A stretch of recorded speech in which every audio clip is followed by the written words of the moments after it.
Alors, les amis, bonjour. J'espère que vous allez super bien, que vous avez bien débuté la semaine. Donc, petite vidéo aujourd'hui où on va discuter de certains sujets qui me tiennent à cœur. Pourquoi? Parce qu'il y a des informations qui circulent dans le camp du Barça. Il y aura du mouvement dans cette semaine. Donc, il faut quand même que je vienne et puis qu'on en parle et tout, quoi. Bon, peut-être que vous aussi, vous êtes au même niveau d'information que moi. Et vous allez me dire, donc dans cette vidéo, on va aborder plusieurs sujets, hein. Est-ce que le neuf qu'il faut pour le Barça est déjà à domicile et qu'il faut juste le placer à ce poste, le temps qu'il s'adapte?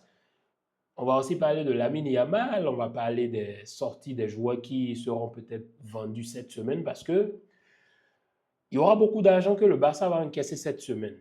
Et oui, s'il y en a qui ne le savent pas, apprêtez-vous car il y aura du mouvement de notre côté, au Nou Camp. Bref, on va d'abord commencer par le sujet de Lamine Yamal et vous l'avez vu hier. Et c'est pas comme si c'est quelque chose qui date de si peu. C'est quelque chose qu'il traîne déjà depuis un moment, depuis la Coupe du Monde. Depuis la fin de la saison passée, bon, disons que la fin de la saison passée, il s'était blessé, ça ne faut pas l'oublier. Donc c'était fin de saison pour lui, il n'est revenu qu'à la Coupe du Monde. Et bon, finalement, il termine champion du monde. Pour moi, il ne fait pas une Coupe du Monde si ouf que ça. Mais au finish, l'Espagne gagne la Coupe du Monde. Et Lamine a été décisif à certains moments. Voilà. Mais quand on regarde tous les matchs de préparation et le match d'hier, par exemple, moi, je pense que c'est quelque chose qui ne... Ça ne sonne pas bien dans les oreilles. Pourquoi? Parce que c'est pas bon signe ce qui arrive avec Lamine Yamal. Pourquoi? Je m'explique. Je sais qu'il y en a qui vont me tomber dessus et forcément, vous ne serez pas d'accord avec moi. Et ça, je suis tout à fait OK avec. Mais venez avec des arguments en commentaire pour qu'on en discute. Vous savez, ce petit, c'est un petit que j'aime bien. C'est un petit qui est talentueux, c'est un petit qui a de l'avenir, c'est un petit qui confirme tout dans le football, qui aura une grande carrière, je mets ça en guillemets. Pourquoi? Parce que tu peux avoir le talent qu'il faut, mais si tu n'as pas la discipline et le travail qui vont avec la constance, sincèrement, tu ne peux pas atteindre les sommets et tu ne peux pas rester au sommet durant des années. C'est pour ça que je respecte des gens comme Messi qui sont restés au sommet pendant plus de 21 ans. Donc, vous avez Lamine Yamal. Honnêtement, moi, hein, je ne dis pas que c'est mauvais d'avoir une copine, d'avoir une petite amie et tout, mais écoute, déjà, tu n'es pas marié, ok? Parce que si on va parler du volet spirituel, on va entrer, on va aborder un autre débat sur, on va aborder le volet spirituel sur tout ce qui est mariage, etc. Là, on ira un peu plus loin dans le sujet, mais je n'irai pas là, ok? Donc, Lamine Yamal, tu n'es pas marié, on ne va pas dire que tu es lié à quelqu'un euh, officiellement devant le juge, devant la religion, etc. Et en 3 années, il a changé de meuf je ne sais combien de fois. Donc c'est un petit qui aime la fête. Ça, je n'en dis combien pas, c'est vrai, on aime tous la fête. Il aime les femmes, il aime aussi l'alcool, il aime la musique, nous tous aussi on aime la musique, il aime danser, etc. Mais le problème se situe où? On ne te refuse pas d'aimer les femmes, de faire ce que tu veux. Mais même quand tu aimes les femmes, il y a une manière de... Il faut savoir se contrôler. C'est vrai qu'il a 19 ans et qu'il est à fleur de l'âge, il commet ses erreurs, etc. Mais on a vu, on a connu des joueurs, de grands joueurs qui aimaient la fête, qui aimaient les femmes, qui changeaient les femmes comme si c'était des couches, comme si c'était des chemises, etc. Mais on a vu ce qui s'est passé à la fin. La preuve, Ronaldinho, il était super bon, il était un joueur incroyable, légendaire. Mais finalement, Ronaldinho, qu'est-ce qui s'est passé avec lui? Quel genre de carrière il a eu? Il n'a pas duré dans le game. Qu'est-ce qui s'est passé? Une, deux au sommet, deux, trois saisons à son prime. Après, down. Une, deux, il a commencé par se balader au Brésil, etc. En Italie, il allait dans des clubs de gauche à droite et il était complètement finito. Avec tout le talent qu'il a, il a terminé finito. Tous les dribbles qu'il avait dans son registre, malgré ça, il a terminé finito. Vous avez des gens comme Messi qui n'ont pas beaucoup de dribbles, mais qui sont restés au sommet durant des années. Pourquoi? Parce qu'ils sont restés concentrés, ils ont su faire ce qu'il fallait faire. Et c'est ce qui manque à Lamine Yamal. Il y en a qui vont croire que j'ai quelque chose contre lui. Non. Même sur Facebook, quand je fais des posts où je dis la fraude du 304, je lui mets le grappin dessus, j'attrape son col, je dis tout ce que je veux. Les gens pensent que je le déteste parce que les records de Messi sont en danger, parce que c'est peut-être le futur Messi. Moi, je vais vous dire une chose, il n'y aura pas de futur Messi, il n'y aura pas de Messi, point barre. En tout cas, je ne sais pas. Que ça ne soit pas de mon vivant quand même, parce que je ne veux pas connaître un autre Messi pendant que je suis vivant. Peut-être qu'après moi, il y aura un autre Messi, mais pas devant moi quand même. Donc, vous avez Lamine Yamal qui est rempli de talent, mais s'il ne se concentre pas uniquement au foot, sincèrement, il va finir très, très, très mal. Regardez hier quand il est sorti, comment il était éclaté, éclatasse, à bout de souffle, il ne pouvait même plus respirer. Donc, qu'est-ce qu'il fait à la maison? Qu'est-ce qu'il fait avec sa copine? C'est vrai que les footballeurs sont autorisés à avoir du sexe et tout, mais qu'est-ce qu'il fait? C'est la question qu'il faut se poser. Qu'est-ce qu'il fait tout le temps? Son hygiène de vie, moi, ça laisse à désirer. Hein. C'est vrai que c'est un footballeur et tout, ils ont une hygiène de vie mesurée, etc. Mais Lamine Yamal, quand je le regarde, je me demande si vraiment il a une bonne hygiène de vie. Est-ce qu'il suit vraiment ce qu'il faut suivre? Petit, si tu veux durer dans le foot, si tu veux être le boss du game, soit tu te maries, tu te concentres sur une seule femme et vous vous entendez, bonne hygiène de vie, pas trop de fêtes et tu perces dans le foot. Ou soit tu acceptes de faire, bon, il a déjà gagné la Coupe du Monde, qu'est-ce qu'il lui reste? Ballon d'or, Ligue des Champions, donc peut-être il va juste s'amuser, ok? Il va boire l'alcool, il va chercher les femmes, tout ce que vous voulez. Le Barça va peut-être gagner la Ligue des Champions, et tout, il va gagner le ballon d'or, il va rester au sommet peut-être 2-3 ans. Bon, déjà, ça fait trois saisons déjà, ou la quatrième saison. Et quelques saisons en plus, c'est terminé. Voilà. Et on va se souvenir de Lamine Yamal comme peut-être un grand joueur, talentueux, bon, qui a percé dans le game 2-3 ans. Et puis, à la fin, c'est finito. De toute façon, vous dites-moi dans les commentaires ce que vous pensez de Lamine Yamal et de son attitude actuellement, de son hygiène de vie et de comment il est en train de vivre cette période. Voilà. Après ça, on va aborder le sujet du numéro 9. Donc, je vous disais tantôt, est-ce que le numéro 9 que le Barça cherche n'est peut-être pas déjà à la maison? Et je sais, vous allez me prendre pour un fou. Pourquoi vous allez me prendre pour un fou? Parce que c'est ce que vous avez l'habitude de faire. Hmm? Selon moi, je dis bien, pour moi, selon moi, vous connaissez la traîne, on lève la main, on fait ça. Je vous assure tout que le numéro 9 dont le Barça a besoin aujourd'hui, actuellement, c'est Fermin Lopez. Et oui, vous allez me prendre pour un fou, mais regardez les mouvements de Fermin Lopez, sa lecture du jeu, sa manière de se positionner, sa manière de transformer les buts. Pour moi, Flick peut tenter le coup. Vu que Julian Alvarez, on ne peut pas le prendre parce que c'est clair, hein? Oubliez ça, on ne va pas le prendre. L'Atlético Madrid, ils sont clairs, ils ne vont pas le vendre ni au Barça, ni au Real, ni à aucun club de la Liga. S'il veut aller à Arsenal ou au PSG ou le club que vous voulez, il ira là-bas. Mais si c'est en Liga, il n'ira nulle part parce que l'Atlético Madrid ne veut pas renforcer un concurrent direct. Donc, les gars, qu'est-ce qui se passe? Moi, je vois Fermin comme étant le numéro 9 qu'il faut au Barça.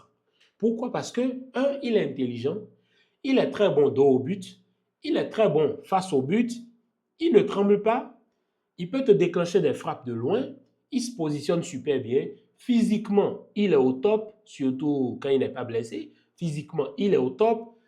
Dans les duels 1v1, 1v2, il est aussi coriace, il est solide et c'est un gars qui est aussi associatif, il est collectif, il est généreux. Quand il faut donner la passe, il donne la passe. Donc, moi je me dis que ça vaudrait la peine vraiment de tenter Fermin Lopez comme numéro 9.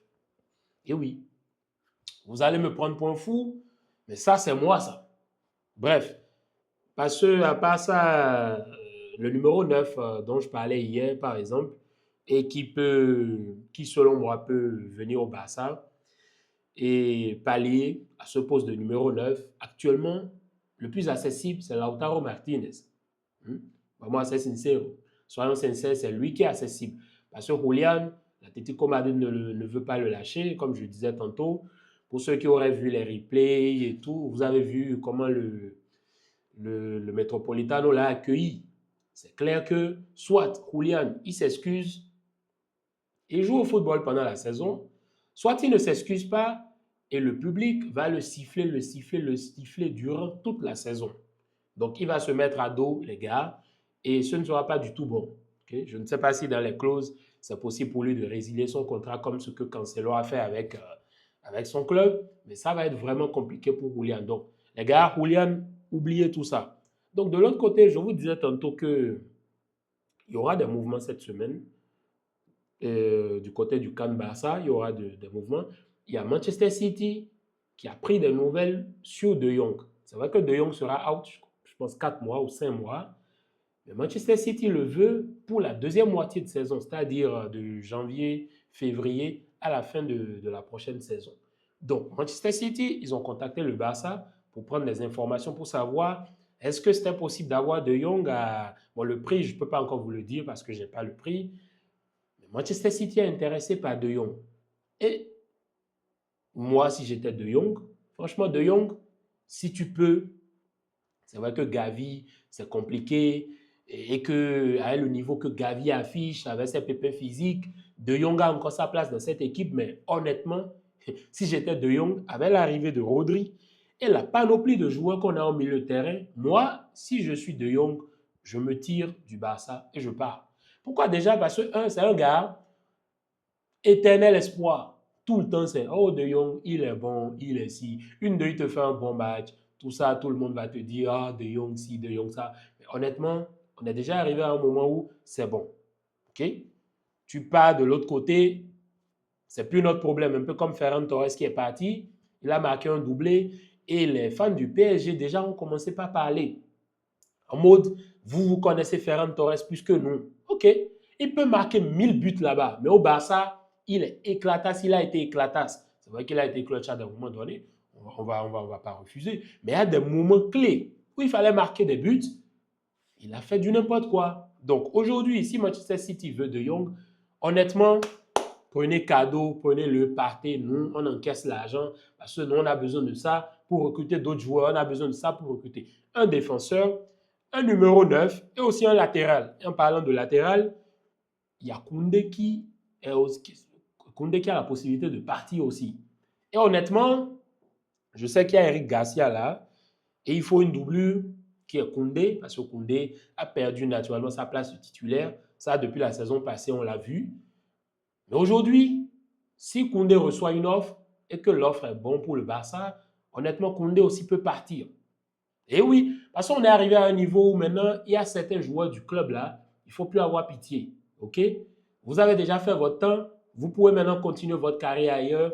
Et nous, on va ramener des jeunes qui ont envie de jouer au ballon ou des joueurs qui ont déjà confirmé dans l'élite et qui ont envie de mouiller le maillot pour ce club. Donc, vous avez De Jong qui peut partir. Il y a Koundé aussi qui peut partir. Il y a Casado aussi qui peut partir. Et ça, je ne refuserai pas. OK? Casado, franchement, à un moment où il faisait de belles performances, il a fallu que De Jong revienne pour empêcher sa progression. Donc, les deux ont fait le paquet, ils peuvent partir. Il y a aussi Baldé qui est là, qui possiblement va sortir aussi. Donc, Baldé, aujourd'hui, si tu veux aussi partir, Baldé, il faut partir. Ah oui, vous dites-moi dans les commentaires ce que vous pensez de ça. De Jong, Casado, Baldé, Koundé, vous voulez partir, franchement, partez.